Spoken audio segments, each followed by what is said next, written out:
Mental health, man, it's such a hot button topic, and It is. it's getting to the point now where, I live in LA. Everybody got a therapist out here. It's almost like a Gucci belt. So it's kind of like, popping your collar a little bit if you got a therapist. But guess what? They've been on it out here. Yes. You know We're what I'm just saying? catching up on the East Coast. That's what I was gonna say. It's a good thing that this is starting to be something that is openly talked about, especially for Black men. I just lost a friend recently to I'm sorry to hear that. to suicide, and he was fighting a silent battle, and I say it's silent because it wasn't something that obviously he felt comfortable talking about. What would you say to people, and specifically Black men, who are, struggling, to get them to feel okay to? It's okay to say I need help.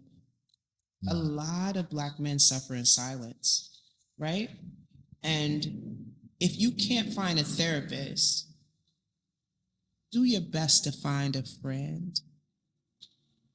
And even if you feel like they're going to look at you in a different light, get that out of your body where you can say, I need help. And you'll be surprised how many people will circle back and say, I got you. I got you. We have to tell people it's okay to be a champion for mental health inside your own community. You don't have to have a degree to be able to help a friend if somebody comes to you for help. So if you do need help, find a friend. Just one person. You don't need 5. You don't need to vent to everybody. If you can't find a friend, find a pastor. You can't find a pastor, find an imam.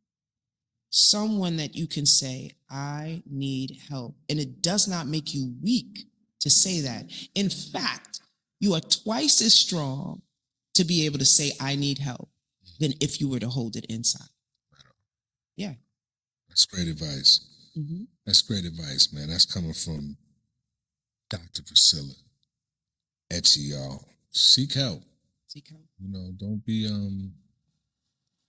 Don't just be suffering in silence. Right. We all do. I suffered in silence for a little while, and I used to be ashamed to bring that up because of the stigma that is in Black and brown communities, right? We hold that inside. And then that turns to dis-ease in the body, which turns to disease. True story. True story. True story. In the form of high blood pressure, in the form of diabetes, all of the things. So Alzheimer's, all of those things. Let it out. Let it out. Let it out. Let it go. And live for another day. Absolutely. You were open in our conversation about serving time, and but you all also are open about your successes, doctorate, shows. What did each part of your journey teach you? The wins, the losses. That all of it is relevant. That you have to fail into success. And that it is okay to fail. That is a part of your success story. And you can't leave that out. You got to take the betrayals, all of the things. A lot of times we tell a story and we just want to make it look pretty. We leave Judas out. But Judas is key to your resurrection. Without him, you don't have one.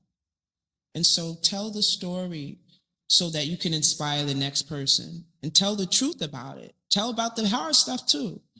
A lot of people show the beautiful photos on Instagram and they don't show the muck and mire that you have to go through. They don't show the fertilizer that is put on the soil to make you that is actual shit. That's put on the soil. I call social media Sports Center because all we show is the highlights. That's it. Yeah. That's it. But me, I don't mind talking about my dirt and what I've been through because it made me have that dog in me to go do what I do now. Right? And you also have to understand that the fruit is never for the tree. We get all of this information and we hoard it. We hoard it. Oh, it's for me. I'm a gatekeeper. I'm not going to open this door for this person, or that person. And I say the fruit is never for the tree. It's for the people who walk by. You gotta, as you give. Mm-hmm.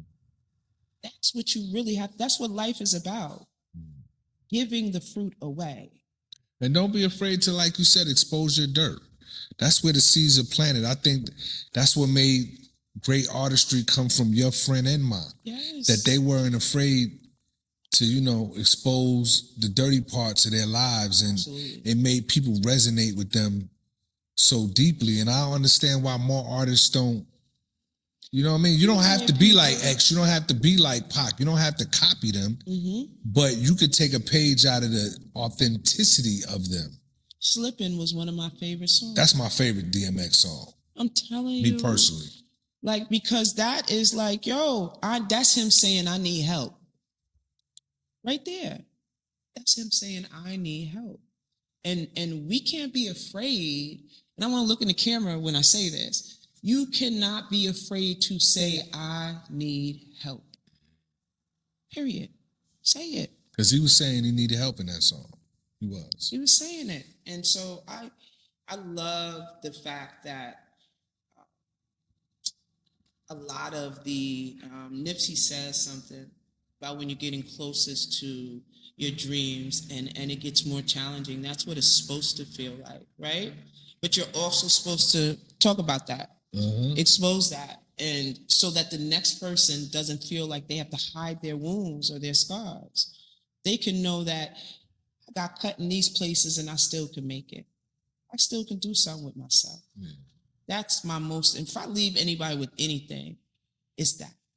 I don't care what nobody has to say about it. That's the difference. There's so many people, so much exposure that I've gotten from doing these things, where people are like, oh, she's this. Listen, I don't care what you say about me. You know how much it took for me to get here and show up as me every day and show up as love, despite what I've been through?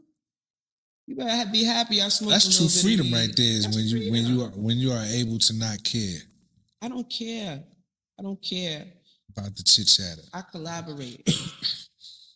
I collaborate with those who are on the same frequency and want the same things. That's Amen. it. Amen. That's it.